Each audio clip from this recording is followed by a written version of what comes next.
안녕하세요. 특별한 아이와 함께 성장하고 있는 이다금입니다. 저희 큰아이가 자폐 증상이 있다 보니 블로그와 유튜브를 통해서 자폐 증상이나 발달에 어려움이 있는 아이들에게 도움이 될 만한 정보를 공유하고 있고요. 저희 아이는 많은 치료와 함께 건강기능식품과 토마티스 훈련 그리고 아로마 세라피의 도움을 굉장히 많이 받고 있어요.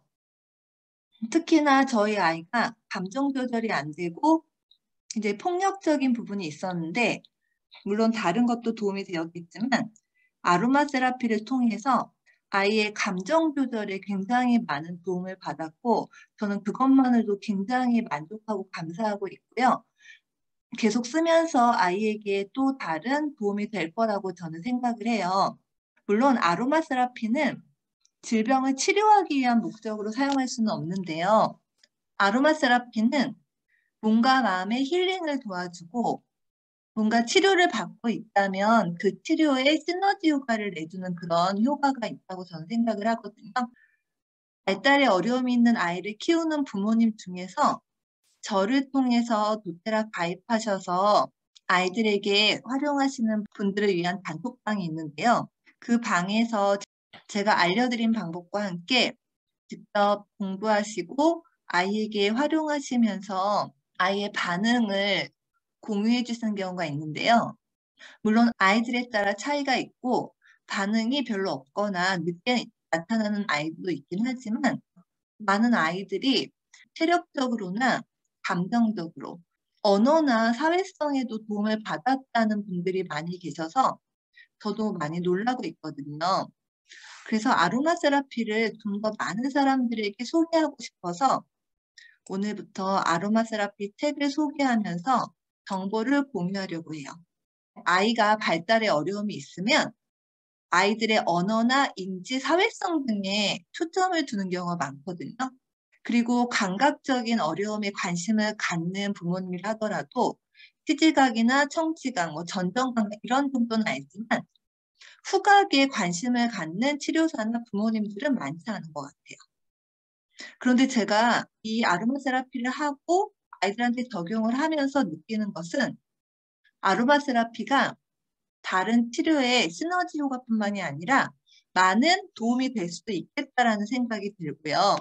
그래서 아로마 세라피가 왜 중요하고 어떤 도움이 될 수 있는지를 살펴보기 위해서 오늘은 냄새의 심리학이라는 책을 소개해 드리도록 할게요. 이 영상을 들으시고 관심이 있는 분들은 직접 구매하셔서 읽어보시는 것도 추천해 드려요. 이 책의 저자는 베티나 파우제라는 사람인데요. 인간의 후각적 의사소통에 관한 세계적인 학자예요. 프롤로그에서 저자는 이렇게 시작을 해요. 지금 우리가 이 책을 읽을 수 있는 건 순전히 코 덕분이다. 냄새를 맡지 못하면 아무것도 느낄 수 없기 때문이다. 무언가를 기억할 수도 말할 수도 없다. 제가 만약에 아로마 세라피를 공부해보지 않고 이 책을 처음 펼쳤다면 이게 무슨 소리지라는 생각이 들었을 것 같아요.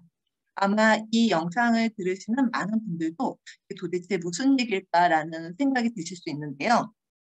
제가 아로마 세라피를 적용하기 전에는 책을 읽을 수 있기 위해서는 시지각과 청지각과 전정감각, 물론 다른 것도 많은 영향을 주지만 이 세 가지 감각이 되게 중요하다는 생각을 하고 있었거든요. 우리가 눈으로 책을 읽지만 실제로 이 눈으로 읽는 것과 우리 뇌에서 소리 처리를 해서 이 두 가지가 같이 맞아야 돼요. 음독이라고 해서 눈으로 읽는 것이 청각적인 처리가 같이 되어야지 되고요. 단어나 문장의 의미를 이해하기 위해서는 전정 감각이 도움을 줘야 돼요. 그렇지 않으면 읽어도 무슨 뜻인지, 어떤 의미인지 알기가 어렵거든요. 물론 모든 감각이 다 필요하지만 특히 전정 감각이 그 역할을 해줘야 되거든요. 이러한 감각적인 부분에 어려움이 있으면 이 책을 읽는다는 것 자체도 되게 어려울 수 있는데요. 이 책의 저자는 후각적인 정보를 제대로 활용할 수 없다면 이 책을 읽는 게 어렵다라고 소개하고 있어요. 단지 이 책을 읽는 것뿐만이 아니라 이 책에서는 우리가 제대로 판단하고 관계를 맺는 것, 이 모든 거의 기초가 후각적인 정보 처리라고 이렇게 주장을 하고 있는데요. 물론 다른 감각 다 필요하죠. 근데 우리가 너무나도 간과해왔던 후각적인 부분에 대한 정보를 얻는 데 있어서 이 책은 정말 중요한 내용들을 많이 다루고 있고요. 저자는 이렇게 설명해요. 우리 일상은 냄새로 좌우된다. 하지만 우리가 인지하는 건 극히 일부에 불과해서 삶이 코에, 즉 후각적인 정보 처리 이리저리 휘둘리고 있다는 사실을 눈치채기란 어렵다. 우리는 스스로 똑똑하고 이성적이면 논리적인 존재라고 생각한다. 그래서 어떤 결정을 내릴 때도 늘 신중히 고민하는 줄 안다. 지금껏 그렇게 믿어왔다. 그런데 알고 보면 우리가 선택한 배우자나 회사 직원, 믿고 의지하는 친구들은 모두 좋은 냄새가 나는 사람들이다. 내가 느끼기에 좋은 냄새가 나는 사람들이라는 의미겠죠. 논리적인 이유라는 것은 그저 만들어서 붙인 것이다. 후각은 달콤한 딸기 향이나 불쾌한 악취만 맡는 것이 아니라 사랑, 공포 같은 감정도 감지한다. 후각이 시각보다 더 빨리 반응한다는 사실이 다수의 연구에서 보고되고 있다. 냄새를 어떻게 맡고 어떻게 반응하는가에 따라 우리의 건강, 행복한 삶, 조화로운 인간관계, 우정, 심지어 지능까지 달라질 수 있다는 말이다. 후각적인 정보 처리가 이렇게 중요할 수 있다는 걸 생각해 보신 적이 있으실까요? 최근 연구에 따르면 인간은 매 순간 후각이 이끄는 대로 살아간다.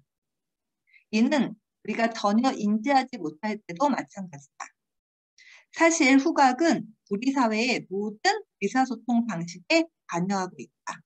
우리의 후각 능력을 정확하게 이해하면 지능이나 행복에 관해서도 새로운 깨달음을 얻을 수 있다고 자부한다. 이 책뿐만이 아니라 다른 많은 책들에서도 우리가 이성적인 판단을 하기 위해서는 감정이 굉장히 중요하다라는 내용을 많이 다루고 있는데요. 이 책에서도 우리의 감정과 직관, 감각 이런 것들이 이성적인 판단에 있어서 굉장히 중요하다라고 얘기하고 있어요. 저자에 따르면 인간을 인간답게 만드는 건 이성도 지능도 아닌 직감이다. 그리고 이 직감은 코에서 비롯된다. 그러니까 우리가 직감 그리고 감정 이런 게 다 우리의 코와 관련이 있거든요. 이 저자는 후각이 충만한 삶과 행복이라는 그런 목표 지점으로 우리를 이끈다고 해요. 사람이 행복해지기 위해서 가장 필요한 게 무엇일까요? 우리가 생존에 대한 위협이 없고, 즉 안전하고, 그리고 기본적인 의식주가 해결이 된 상태에서 행복감을 느끼는 데 가장 중요한 역할을 하는 것은 바로 인간관계예요. 풍요로운 인간관계를 맺을수록 더 행복감이 높아지고 삶에 대한 만족도가 높아질 수 있다는 연구들이 많이 나오고 있는데요. 현대인들이 가장 많이 느끼는 감정 중 하나가 외로움이라고 해요. 1인 가구도 많아지고 특히 요즘에는 코로나로 인해서 사람을 만나거나 모임을 갖는 게 어려워지다 보니까 외로움이라는 이슈가 더 커지는 것 같은데요. 영국은 2018년도에 외로움 전담 부서를 신설했다고요. 그리고 독일인 가운데도 10에서 15%가 외로움으로 힘들어하는데 그 중에서 20%가 85세 이상 노인이라고 하는데요. 어떤 때 우리가 외로움을 느낄까요? 결국 외로움을 느낀다는 것은 사람들과의 관계가 별로 없거나 사람들과의 관계를 잘 못할 때 느끼는 감정이잖아요. 최근 연구들에 따르면 사회적 관계망을 잘 형성하는 사람, 즉 인간관계를 풍성하게 풍요롭게 잘하는 사람들은 외로운 사람들보다 화학적 형태의 사회적 정보를 더 효과적으로 활용할 줄 안다고요. 화학적 형태의 사회적 정보라고 하는 것은 대화나 몸짓이 아닌 코로 전달되거나 받아들이는 것이라고 얘기를 하고요. 우리가 후각적인 정보를 통해서 받아들이는 것들을 더 잘 활용할 때 관계를 더 잘할 수 있다는 의미거든요. 인간관계를 잘 풀어나가는 능력이 바로 코, 즉 후각에서 비롯된다는 거예요. 사교적인 사람들이 냄새를 더 정확하게 잘 맡는다고 해요. 즉, 후각 능력이 더 좋다라는 의미고요. 이렇게 후각 능력이 뛰어난 사람들은 감정의 중추인 편도체와 사회적 뇌인 중간 전두엽 간의 연결이 특히나 잘 되고 있다고요. 그리고 이 편도체와 중간 전두엽은 둘 다 후각을 담당하는 뇌의 영역이고요. 우리가 어떤 냄새를 맡았을 때 그 냄새는 굉장히 짧은 시간에 우리의 뇌 속에 있는 변형계에 도달하게 돼요. 변형계는 편도체가 있는 곳이고요. 우리의 감정과 기억, 무의식을 다스리는 곳이에요. 이 냄새는 우리의 기억과 감정에 직접적인 영향을 주게 돼요. 지속적인 외로움은 만성 스트레스처럼 심장의 혈액순환이나 위장활동, 면역체계 등에 영향을 미치고 있는 고혈압이나 위궤양, 암 등으로 발전할 수 있다고 해요. 우리가 관계가 좋고 외로움을 안 느낄수록 스트레스에 대처할 수 있는 힘이 더 좋아진다고 하고요. 외로움을 많이 느낄수록 우리가 느끼는 심리적 혹은 신체적 스트레스의 영향을 많이 받게 된다고 하는데요. 우리가 사회적으로 다른 사람과 연결되어 있고 보호받고 있다는 느낌이 들 때 옥시토신이라는 호르몬이 생성이 돼요. 이 옥시토신은 스트레스 호르몬인 코르티졸이나 아드레날린과 같은 스트레스 호르몬의 부정적인 효과를 감소시킨다는 거죠.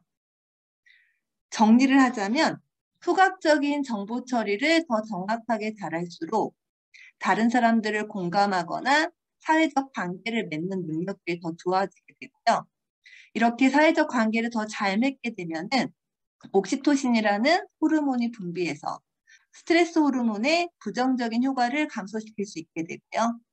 우리가 후각적 정보 처리를 좀 더 정확하게 잘하게 되면 관계를 형성하는 데도 도움이 된다는 거죠. 우리 아이들의 사회성을 키우는 데 있어서 이런 후각적인 정보 처리가 도움이 될 수 있다는 거고요. 후각적인 정보 처리를 잘할수록 관계 맺기가 훨씬 더 수월해지는 거고요.